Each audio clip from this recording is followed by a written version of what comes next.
BPL 2025-এ মাঠের খেলার চেয়ে বেশি আলোচিত ছিল হোস্টের মেলা। দেশের সোশ্যাল মিডিয়া সয়লাব হয়েছে সুন্দরী মডেল ইয়াশা সাগরের ভিডিওতে। ইয়াশাকে উড়িয়ে আনা দল চট্টগ্রাম কিংস ফাইনালে, কিন্তু সে ফাইনাল মাঠে গড়ানোর আগেই বাংলাদেশ ছাড়লেন ইয়াশা সাগর।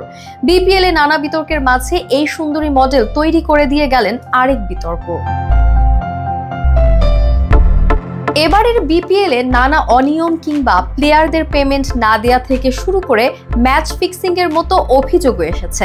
এরই মাঝে বাতাসে গুঞ্জন, পাওনা টাকা ঠিকঠাক না পেয়েই নাকি চলে গিয়েছেন ইয়াশা সাগর। দলের খেলোয়াড়দের অনুপ্রাণিত করতে এলেও ফাইনালেই তাকে পাচ্ছে না চট্টগ্রাম কিংস।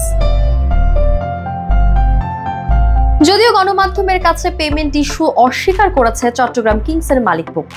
তাদের দাবি, চুক্তি অনুযায়ী 50% বেশি পাওনা পরিশোধ করেছে তারা। তাহলে কেন চলে গেলেন ইয়াশা সাগর?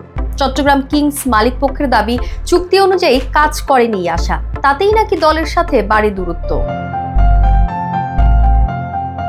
মালিক পক্ষ থেকে জানা যায়, তাদের এক স্পন্সরের একটি প্রোগ্রামে তাকে হোস্ট হতে বলা হলে তা করতে অস্বীকৃতি জানায় ইয়াশা। সেখান থেকেই নাকি সমস্যার সূত্রপাত। সমস্যা থেকে বাড়ে তিক্ততা। এরপর ইয়াশা সাগরের সাথে আর কথা বলেনি মালিক পক্ষ। চুক্তির শর্ত অনুযায়ী পাঠানো হয় লিগ্যাল নোটিশ। তবে সে নোটিশের তোয়াক্কা না করে বাংলাদেশ ছেড়ে ভারতে চলে গেলেন ইয়াশা সাগর। জানা যায়, ভারতের একটি টি-20 লিগের হোস্টের দায়িত্ব পালন করতে গিয়েছেন ইয়াশা।